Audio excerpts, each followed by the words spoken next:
आप सभी को मेरा नमस्कार। मेरे YouTube चैनल सीके हिंदी सागर में आप सभी का स्वागत है। जैसा कि आप अध्याय 3 पढ़ रहे हैं आत्माराम, उसका आज पार्ट 2 चलेगा। तो जैसा कि आप देख पा रहे हैं पेज, तो प्रारंभ किया जा रहा है। बहुत ज़बरदस्त कहानी है। आत्माराम कौन रहते हैं आप लोग जानते हैं। आत्माराम तोता का नाम है। महादेव उस तोते के जो मालिक है उनका नाम है। कैसे अमीर बनता है यही आज आप जानेंगे। बहुत अच्छी कहानी है, बहुत ज़बरदस्त, बहुत ज़ोरदार कहानी है। महादेव घर पहुंचा। कहाँ से? देखिए, जैसे आप लोग कल कहानी को पढ़े थे, उसने एक हाथ में पीरा लटकाया और बगल में कलसा दबाया और घर चला। तो घर आया तो फिर देखिए उसके आगे पढ़ना है आप लोगों को। महादेव घर पहुंचा तो अभी कुछ अंधेरा था। जब पहुंचा घर क्या था? अभी थोड़ा थोड़ा क्या था भाई? अभी थोड़ा थोड़ा अंधेरा था। रास्ते में एक कुत्ता के सिवा और किसी से भेंट न हुई। बस एक कुत्ता मिला था, उसके अलावा कुछ मिला उला नहीं रास्ते में। और कुत्ते को मोहरों से विशेष प्रेम नहीं होता। उसने कलसे को एक नाद में छिपा दिया। जो कलसा लाया था मोहर से भरा हुआ, नाद में छिपा दिया। ठीक है। उस कोयले से उसे कोयले से अच्छी तरह ढक दिया। किसे? मोहर को नाद में रख के ढक दिया। अपने कोठरी में रख आया। नाद को अपने कोठरी में रख दिया। बारे प्रेम। जब दिन निकल आया तो वह सीधे पुरोहित घर पहुंचा। मतलब जब दिन आया, मतलब जब सवेरा हो गया, सीधे पंडित जी के घर पहुंचा। पुरोहित पूजा, देखिए यहाँ पे पुरोहित पूजा पर बैठे सोच रहे थे। पुरोहित यानी पंडित जी पूजा पर बैठे हुए थे और सोच रहे थे कल ही मुकदमे की पेशी है। कल ही मुकदमे की पेशी है, हमको वहाँ पे जाना होगा। और अभी तक हाथ में कौड़ी भी नहीं है, 1 रुपया है भी नहीं है। कैसे हम जाएंगे कल? पंडित जी सोच रहे हैं। तब से ए महाशय पहुँच गए। यजमानों में कोई सांस भी नहीं लेता। मतलब पूजा कराने वाला भी कोई सांस नहीं ले रहा है, कम से कम पूछे हमें। इतने में महादेव ने पालागन की मतलब पलगी की, पालाजी, बालागन यानी पालागी। इतने में पहुँचे महादेव, बोले पालागी। पंडित जी ने मुंह फेर लिया कि पागल कहाँ से आ गया, यह अमंगल मूर्ति कहाँ से आ पहुँची। मतलब एक बेकार का इंसान कहाँ से आ पहुँचा। मालूम नहीं दाना भी मैसर होगा या नहीं। पता नहीं इसका आना मेरा कुछ काम होगा या नहीं होगा। रुष्ट होकर पूछा, क्या है जी? पंडित जी रुष्ट होकर पूछे, क्या है जी? क्या कहते हो? जानते नहीं हम इस समय पूजा पर रहते हैं। अब देखिए अब महादेव क्या करें। महादेव ने कहा, महाराज आज मेरे यहाँ सत्यनारायण की कथा है। क्या है?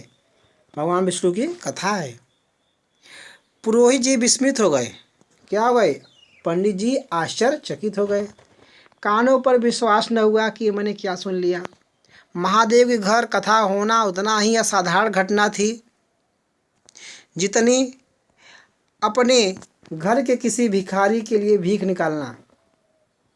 मतलब महादेव घर कथा होना बहुत गजब की बात हो गई। कभी कथा सुनते नहीं महादेव, एक गजब की घटना हो गई, असाधारण। मतलब जो हमने सोचा नहीं हुआ। और वह घटना ऐसी हो गई जैसे अपने घर से किसी भिखारी को भीख देना हो, ऐसी घटना हो निकल रही। मतलब मैं सोचा नहीं कि भिखारी को भिक्षा देना होगा, उसी प्रकार हमने सोचा नहीं कि महादेव घर पूजा होगा। पूछा आज क्या है? पंडित जी ने पूछा आज क्या है? महादेव बोला, कुछ नहीं, ऐसी इच्छा हुई कि आज भगवान की कथा सुन लो। ठीक है। प्रभात से ही तैयारी होने लगी, सुबह से ही तैयारी होने लगी। वेदी के निकटवर्ती गांव में सुपारी फेरी। जो वेदी जो गांव है उसके आसपास सब लोग सुपारी फिर गई। सब लोग जान गए कि यहाँ क्या हो रहा है। कथा के बाद यानी कथा के उपरांत भोज का भी नहीं होता था, कथा सुनिए खाना खाइए, वाह गजब। जो सुनता आश्चर्य करता, आज रेत में दूब कैसे जम गई।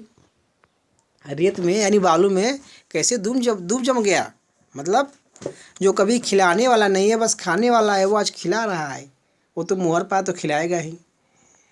संध्या समय, शाम का समय, जब सब लोग जमा हो गए, इकट्ठा हो गए और पंडित जी अपने सिंहासन पर विराजमान हुए, जहाँ बैठते वहाँ बैठ गए, तो महादेव खड़ा होकर उच्च स्वर में बोला, भाइयों मेरी सारी उम्र छल कपट में कट गई। सबको झुका करके, सबको इकट्ठा करके बोल रहा है, जो हमारी उम्र है छल कपट में बीत गया। मैंने न जाने कितने आदमियों को दगा दी, धोखा दिया, कितने खरे खोटा किया, मतलब कितनों को मैंने विषैली वाली बोली। परंतु अब भगवान ने मुझ पर दया की है। वह मेरे मुंह की काली को मिटाना चाहते हैं। जो दाग लग गया है मेरे मुंह पे कि यह गलत इंसान है, उसको मिटाना चाहते हैं भगवान जी। मैं आप सब भाइयों से ललकार कर कहता हूँ कि जिसका मेरे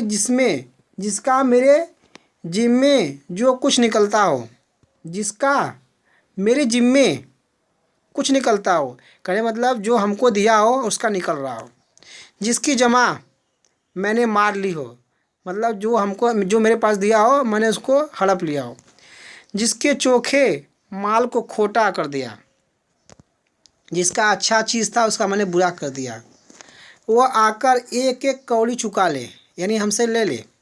अगर कोई यहाँ ना आ सका तो आप लोग उसे जाकर कह दीजिए कि कल से 1 महीना जब तक भी चाहे आप अपने हिसाब चुकता कर ले। गवाही साखी का काम नहीं। मतलब मैंने आज तक जिसका भी लिया हूँ उसे मैंने कल से 1 महीने तक बांटता रहूँगा। जो हमें दिया हो और मैंने उसे न लौटाया हो, वो हमसे आकर ले सकता है, और कोई गवाही साखी हमको नहीं चाहिए। बहुत अच्छे विचार होंगे इनके। सब लोग सन्नाटे में आ गए। कोई धार्मिक भाव से सिर हिलाकर बोला, यानी प्रेम पूर्वक, हम नहीं कहते थे।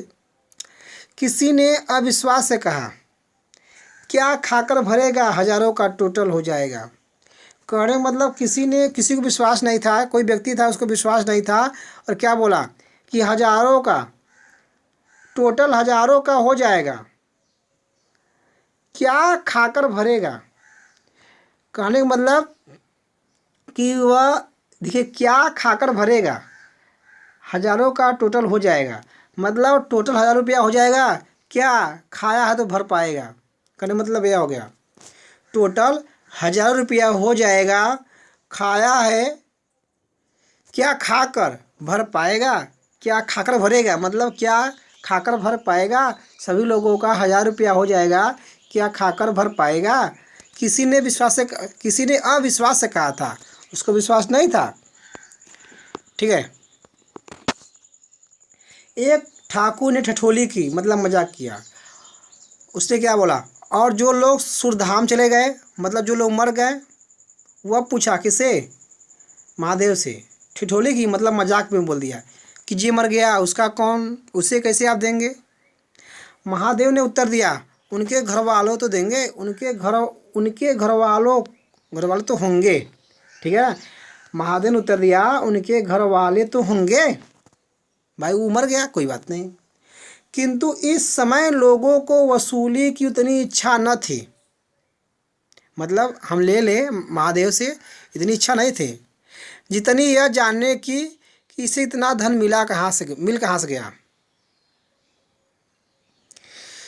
जितनी यह जानने की इसे इतना धन मिल कहाँ गया। सब लोग सोच रहे हैं कि इसे इतना कहाँ से मिल गया। सब लोग वसूली की चिंता नहीं कर रहे हैं, इच्छा नहीं कर रहे हैं, सोच रहे हैं कि इसको कहाँ से मिल गया, क्या मिल गया इसे।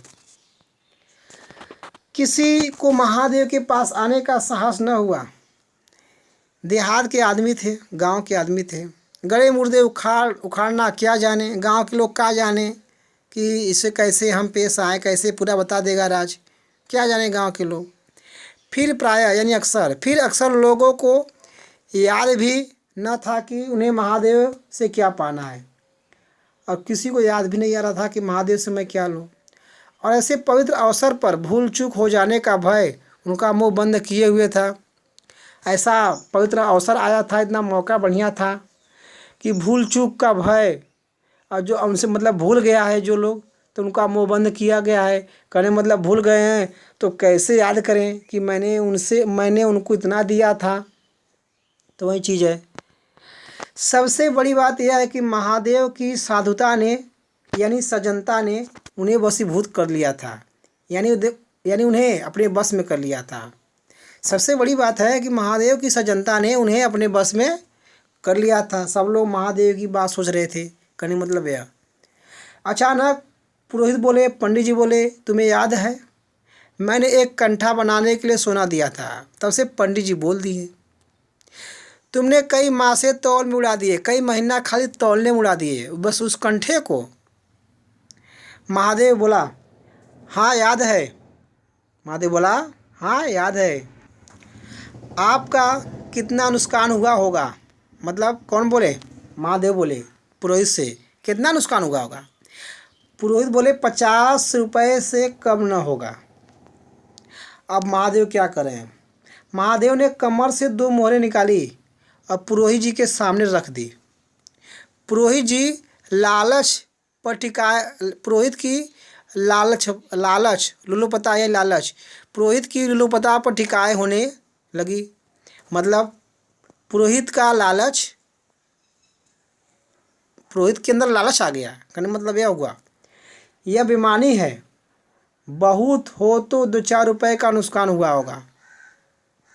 मतलब पुरोहित के अंदर लालच था, उसने बोल दिया कि 50 रुपये। फिर सोच रहे कि ये बेईमानी है, बहुत हो तो 2-4 रुपया का नुकसान हुआ होगा।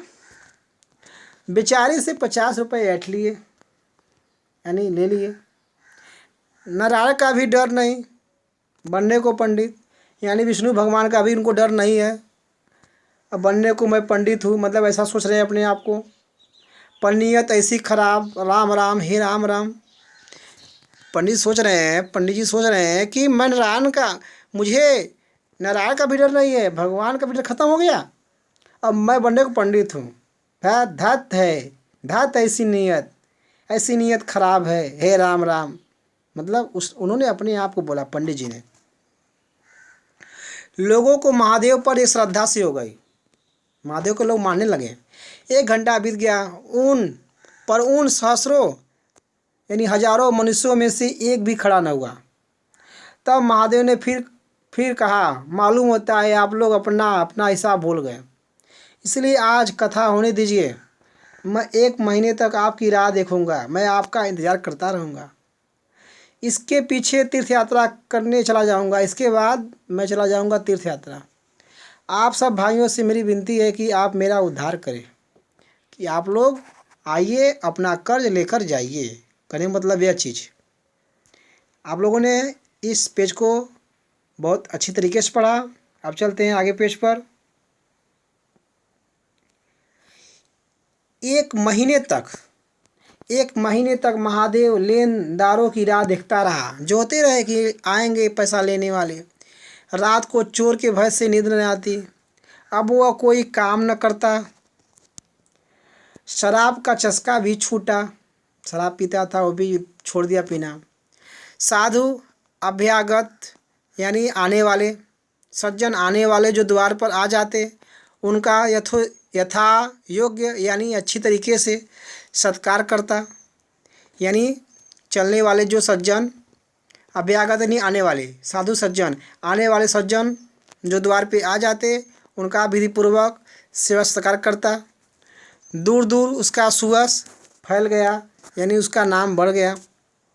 यहाँ तक कि महीना पूरा हो गया, एक आदमी भी हिसाब लेने नहीं आया। अब महादेव को ज्ञान हुआ कि संसार में कितना धर्म है, कितना सद्व्यवहार है। अब उसे मालूम हुआ कि संसार बुरों के लिए बुरा है और अच्छों के लिए अच्छा।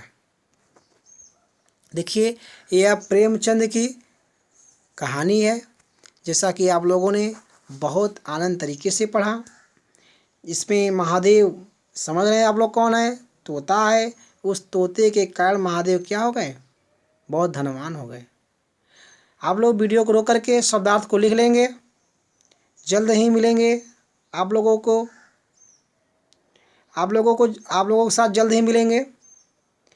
और अगले वीडियो में आप लोगों को इस कहानी के कुछ प्रश्न हैं जिन्हें आप लोगों को देना होगा। इस कहानी के कुछ प्रश्न बनेंगे जिसे आप लोगों को देना होगा। तो जल्द मिलते हैं अगले वीडियो में। तब तक के लिए धन्यवाद।